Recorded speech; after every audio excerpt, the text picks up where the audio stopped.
after I watched the film, it was going viral again on X, formerly known as Twitter. It's like everybody rewatched it at the same time, and everybody was just getting all of these feelings about it at the same time. How do you feel seeing like a generation that maybe grew up with the movie like myself, but the messages didn't land when we first watched it, but in adulthood, you're seeing these things and it's like, wow, like I get it now. Like showing that the film has a multiple multi-generational themes in it. I'm just humbled by it, and what I think the film really resonates timelessly and through generations is because the authenticity, the pain that motivated the comedy, right? Because if you think about it, it's a Cinderella story. You Mm. know, it's um Monique's character who plays Jasmine. That's a Cinderella story, right? The ugly Cinderella. She wasn't really ugly, but in the household they treated her like that. And then when she went out, she got the prince, and she went to the ball, and her life changed. And so we all love fairy tales. That's why kids love them, and we grow up on them. And I'm like, we need a big girl's fairy tale. And you are my African queen, the girl of my dreams. Hey, it's Masani, aka at Culture Unfiltered, and I am here with director and filmmaker Nnegest Likké. Hi. If you don't know who Nnegest Likké is, I'm about to inform you. She is the writer, director, and just creator of the movie Phat Girlz. I was scrolling through Netflix and I was like, let me watch Phat Girlz. I haven't watched this movie in a long time. I need a little dose of nostalgia, you know what I'm saying? Something to like, cheer me up a little bit. And I'm watching it thinking that I'm just gonna, be tuned into like a lighthearted movie from the early 2000s. And then as I'm watching it, I'm like, wait a second, this is discussing fat phobia. This is discussing diet culture. This is discussing the linking and love across diasporas. This is touching on so many interesting subjects, and this movie was created in the early 2000s. So, a movie way ahead of its time. And I would just like to know from your perspective, why did you approach a movie like Phat Girlz, a comedy, with such heavy hitting topics and things that will really make people think? Yeah, well, I'll try to give you the short answer. But thank you. Thank you so much. You know why I'm here? Because I saw you did a review on it. And it's so rare that I see, or anybody sees, such in depth analysis of Black films, first of all. So I wanted to say, Sister Masani, it was so impressive. I've seen people talk about Phat Girlz or big it up and things like that, and that's wonderful. And I love it. I mean, that's why I did it. But at the same time, we don't get enough uh, uh, film reviewers from our standpoint that really get into the critique of a film. Critique doesn't mean criticize, it means critique everything, good, bad, for the culture. And it was just amazing what you did. So I had to reach out to you. So I wanted to like say that why I reached out to you, because I wish a lot of our films, especially the ones that have in-depth messages, would get people really talking and building our industry. So with that said, um, so Phat Girlz is kind of my autobiographical story, not the actual events, right? It's more like the spirit of the story. And there was two major things that were in the story. One is has to do with self-esteem, and I chose to use body image because self-esteem is so broad, right? It could be anything. Mm-hmm. There's people who are skinny and they have anorexia. There's people that don't have any weight issues, but it's something else or whatever. So I chose the weight issue because I've always been a plus size girl. I've always been a thick madame. I've always been what they consider a big girl. So I chose that, the umbrella of self-esteem and self-worth. I just happened to choose that as a vehicle, the body image. But it could have been anything. So that's Mm-hmm. number one. It's so important for all human beings, but especially Black women, because I'm a Black woman. And so I think we particularly have a lot of self-esteem issues and self-worth issues that are not our fault, that are not brought on by us, that are brought on by the system that we live in. And so It's like, so let me go there with that. So I wanted that. And then I was born and raised in America. My mom was Black American. My mama was a Black Panther. She was a civil rights activist. She's still here with us, thank God. But she hooked up with an Ethiopian African. So so I'm half African. I'm half Ethiopian and also have some Nigerian too. So from the time I was a kid, my mom was like, I don't want you to just be in America. I want to take you to Africa. So I've been going to Africa since I was 10 years old. Nigeria, where I Wow. have family, Ethiopia. And over there, the culture and what I saw on the news and on the TV here was not the same. And as a kid, I knew that. I wasn't thinking about making movies, but I saw the contradictions. And I grew up in the project, so I was born in what they call poor neighborhood or whatever. I'm doing that because when you go to Africa and the rest of the world, America is considered like the richest place in the world, especially people who've never been here. Everybody wants to come to America, right? Because that's the land of opportunity, money grows on trees, all that. But here I am growing up in the projects. Well, I went to Ethiopia and Nigeria when I was 10 years old for the first time, thinking I'm gonna go to the jungle.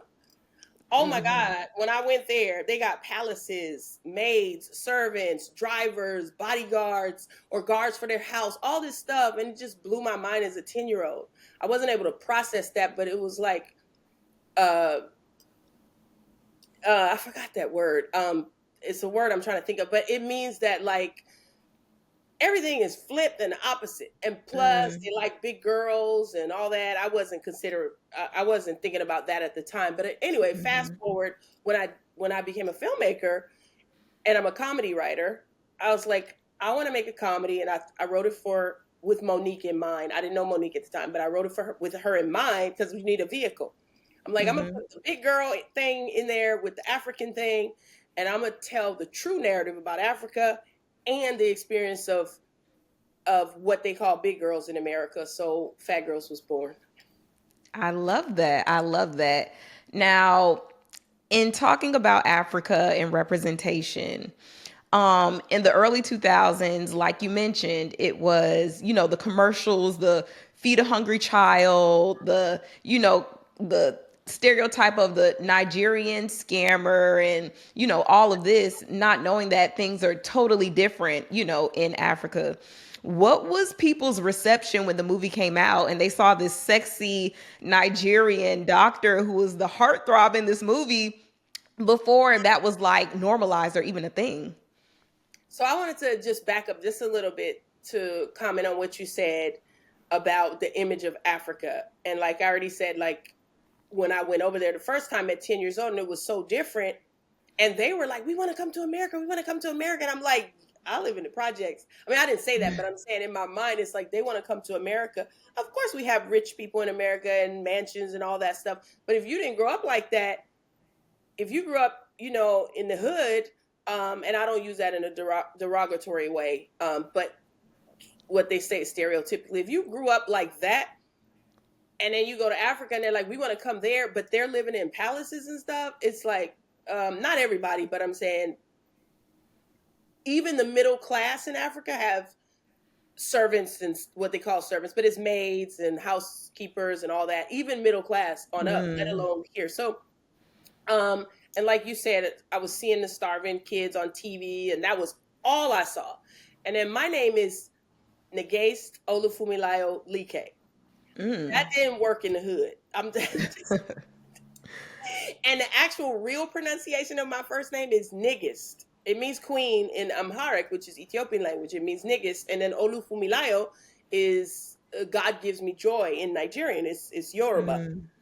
And I'm proud of that now. But growing up, especially in the hood where we did not have at the time a consciousness of ourselves. Who are we? It was embarrassing. I got teased. My name was just ripped. At the beginning of every school year, I would go up to the teachers and be like, please don't try to, when you do roll call.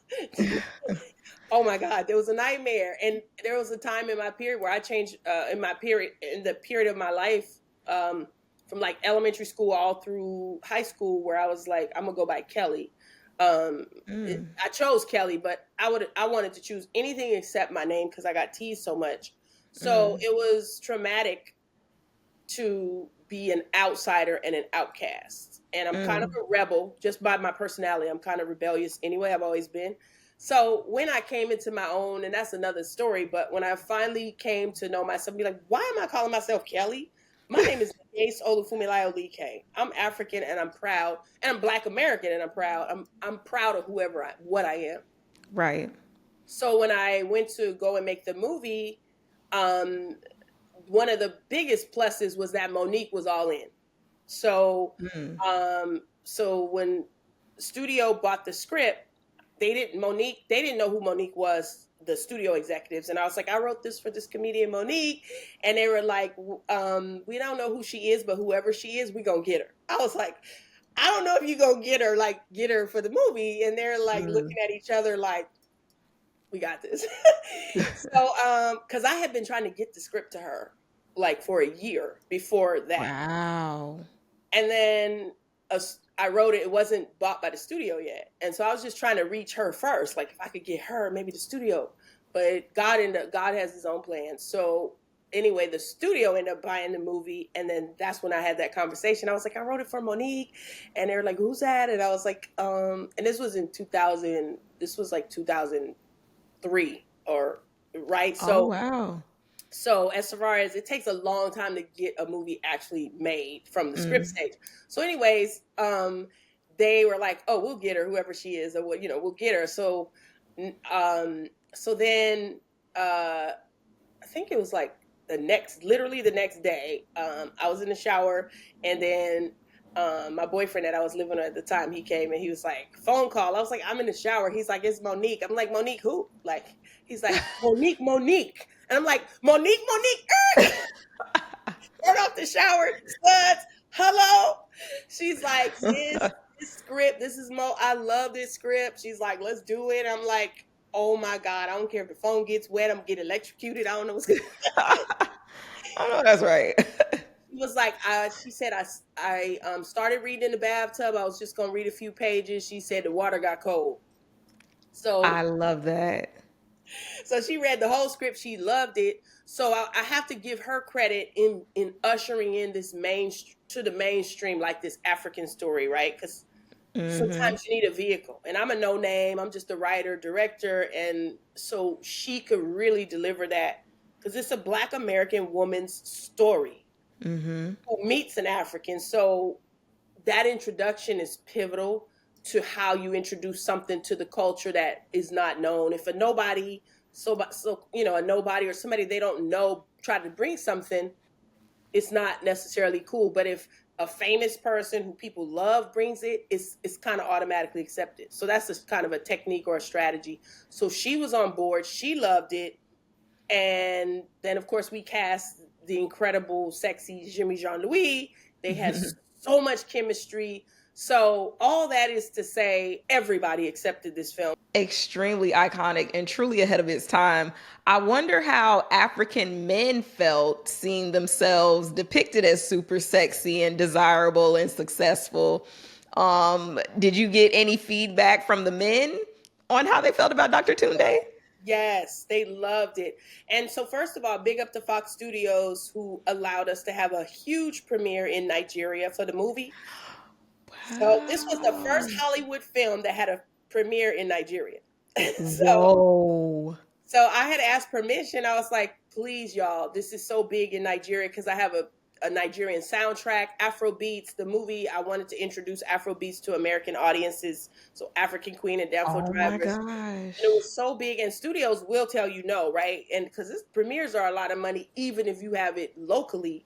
And we had a big premiere in Hollywood, and Serena Williams came, and of course Monique was there, and it was incredible. And then I said, Fox, please, can we go to Nigeria and have a premiere there? And first they're like, we don't know, got to check the money and stuff like that. So they said yes. In the end of the day, they flew us all there, first class. We went to Nigeria, and Nigeria embraced the film like, oh, they just loved that Hollywood had finally depicted them in a way where they're the top dog, they're sexy, they got swag, it's cool, in a way that they knew that they were. And it was like, finally a movie that represents us right. So it was really, really appreciative and proud as a people. A scene in particular where Jasmine and her friend, they were in the car, and Jasmine was talking about all of these different diets that she wanted to try, or the product that she wanted to use. And she was like, as soon as I do this, then the weight will come off as soon as I do that. And I'm sitting here thinking to myself, like, I've had those conversations myself, where you think like this next best thing is going to be the thing that like accelerates the weight loss, get the weight loss. You know what I'm saying? But my favorite part about the film is towards the end of it, the self-acceptance, the accepting love from Dr. Tunde, accepting the fact that she could be the apple of somebody's eye, accepting her own beauty, and accepting his culture as well.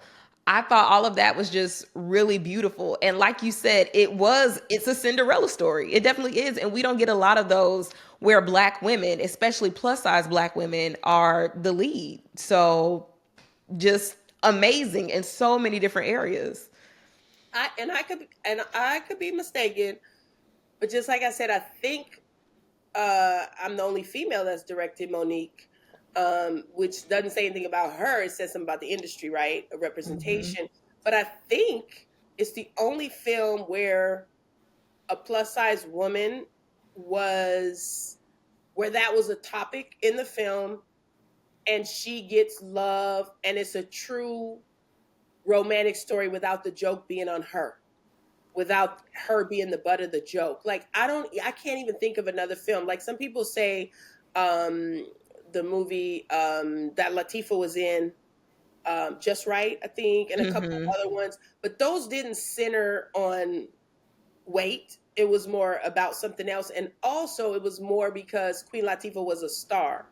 Right? So Right. you're not going to see a plus woman or whatever her size is. You're going to see Latifah in a love story or a romantic comedy. Whereas this was about that. It was Yeah. about the journey of a woman, or a person, a human being. She happens to be a woman, but overcoming what society put on her. And I did Yeah. want to talk about that secondarily, but I wanted to say, um, we still have a lot of work to go, because although there's representation of all sizes, how many films are just like a woman who's not skinny and she just gets love and it's normal, like it's just normalized, like it's no different.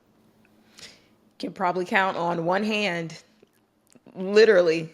I mean, none come to mind when I think about it. And I feel like as Black women, seeing us being loved at any size is so important, because we don't fit those European beauty standards. We don't all come out and we're a size 2. Like, you know what I mean? I feel like that movie normalized Black women's bodies and allowed the space for Black women to celebrate themselves at any size, which I think is so important. Girl, and let me So tell you what else important. I'm proud of in that regard, which has never been mentioned. It just came to me right now because I don't really think of skin color outside of non-Black people, right? Because we wouldn't even be dealing with skin color if it hadn't been put on us, right? Um, and Monique's a brown skin, if not dark skin character, right? And then my other films also feature that, like Everything But a Man was another movie I did. I'm mentioning that because the main character was Monica Calhoun, who's a brown skinned woman. Like, so also colorism is a thing, right? And so not only was this woman plus size, she could be considered a dark skinned plus size woman, right? And so uh brown skin is just so luscious and beautiful. And It is. but in an industry that doesn't acknowledge that, we suffer in terms of roles, getting those roles. So that also, I never even thought about that until right now, because it's a no-brainer for me. We Black, we African, we're the color of the rainbow, whether we're light to dark, and it should all be equal. It shouldn't even be a factor. But I Right. think as a filmmaker, even though color doesn't matter to me, like if she was light or she was dark, I like the fact that she was dark because of the deficit that exist in terms of representation. Yes. Now, it just has me thinking about where we are in terms of movies and representation in today's time. And it's like the early 2000s, there was so much variety. There was, more skin tones than what we see now, more body types, kind of, than what we see now. So I'm interested in knowing, like, in terms of representation, in terms of Black women in film, how do you feel about where we currently are? I feel like what you said. I feel like there was this, oh my God, even before Phat Girlz and past Phat Girlz, there was this beautiful explosion, like, a renaissance. It was about to happen. The Best Man, Love Jones. I mean, there's a huge list of films. Nia Long, I mean, she's a brown beauty. Like Sanaa Lathan. I mean, all of our Gabrielle Union. I mean, she is just a chocolate drop. Like she's so sexy, and you are so beautiful. I just have to say that again. Thank you. Yes, and that was never about. None of those were about skin color, right? It was just beautiful, and we just thought, here we go, here we go, here we go, and suddenly it was like, and all I have to say about that is things don't just suddenly abruptly stop in nature. If things abruptly stop, it's because somebody stopped it, and it was stopped, and that revolution got stopped. And so right now where we are, not in terms of us as a people, but in terms of the opportunities we get in the industry, they have definitely narrowed down. If we started out as a 1-lane highway, like way back when our parents didn't have representation, and then it expanded into this 2-lane, 3-lane, 4-lane, we thought it's going to keep getting broader. Now we're back down to 2 lanes.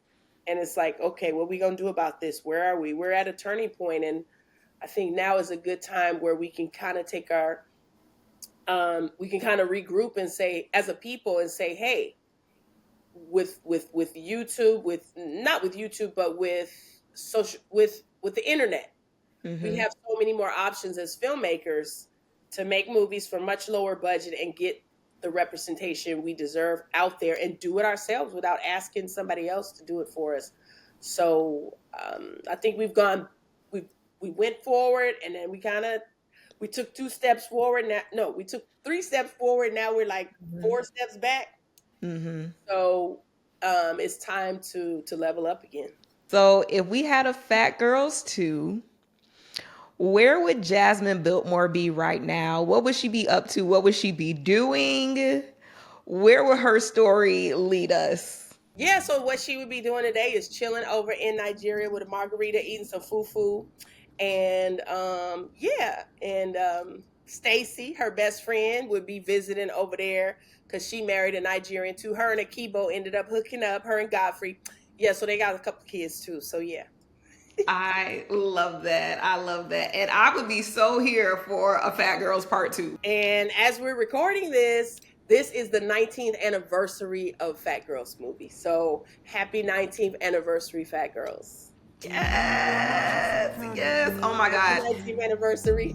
Yes, that is so iconic. Still hitting to this day, themes hitting to this day, message hitting to this day. A film way ahead of its time. Thank you so much for your genius and your contributions to the culture, and for joining me here on Unfiltered with.